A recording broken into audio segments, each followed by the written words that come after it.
Okay, so today we're really pulling back the curtain on, well, an everyday pantry staple that your sources suggest is a bit of an unsung hero, whole maize or corn flour. Huh?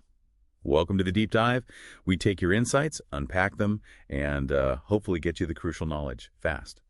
You said this really fascinating collection on this foundational ingredient, super important in India, right? And our job is to, well, distill those surprising bits you might be missing. Yeah, it's quite remarkable, isn't it, how something so common can hold such overlooked nutritional power.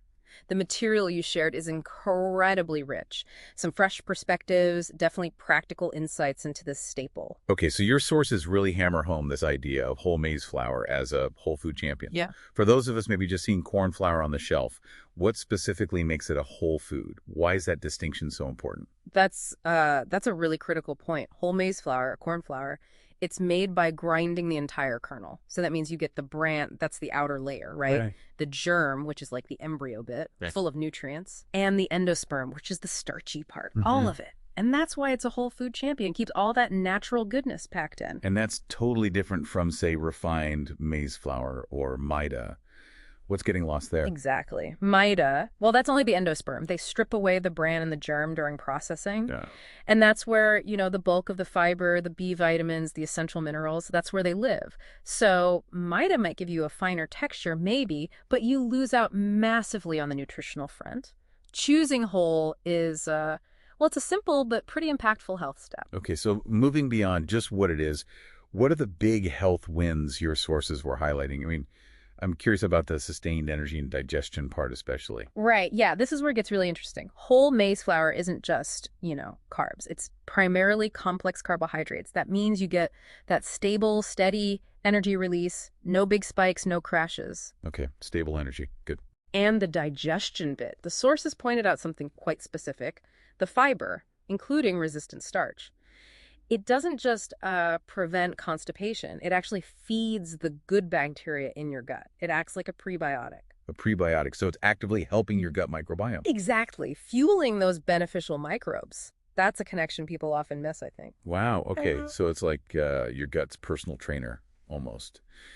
What else are we getting nutritionally speaking? Say in about 100 grams. Oh, you're getting quite a package. Beyond that amazing fiber-soluble and insoluble, by the way, in the plant-based protein, it's packed with key B vitamins. Think B1, B3, B5, and especially folate, B9. These are crucial for, fighting fatigue because they help your cells make energy. Okay, energy production. Makes sense. Plus minerals. Iron, magnesium, phosphorus, zinc, all vital. Think healthy blood, good muscle function, strong immunity. It all connects.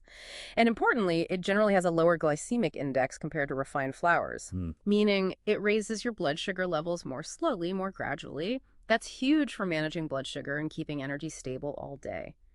Oh, and the soluble fiber. That helps lower the bad LDL cholesterol and supports healthy blood pressure. Big wins for heart health there. It sounds incredibly useful in the kitchen, too. Your sources mentioned traditional things like rotis, chapatis, parathas, puris, but also modern baking. Yeah. Breads, biscuits, muffins.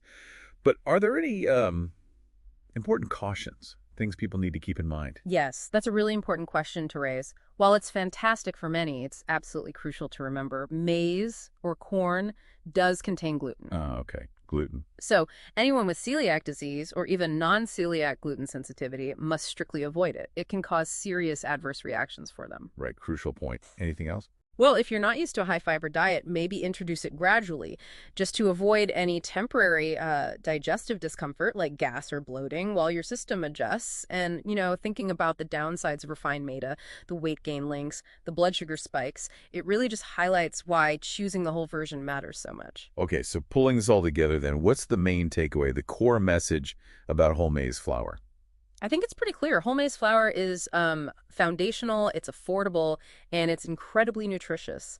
We really encourage you to see it as a conscious choice, for a healthier lifestyle. It's power for digestion, heart health, stable energy. It really does unlock a lot of goodness. So something to think about. How could integrating a humble whole ingredient like this make a real difference in your daily health? And maybe what other whole foods might you be overlooking?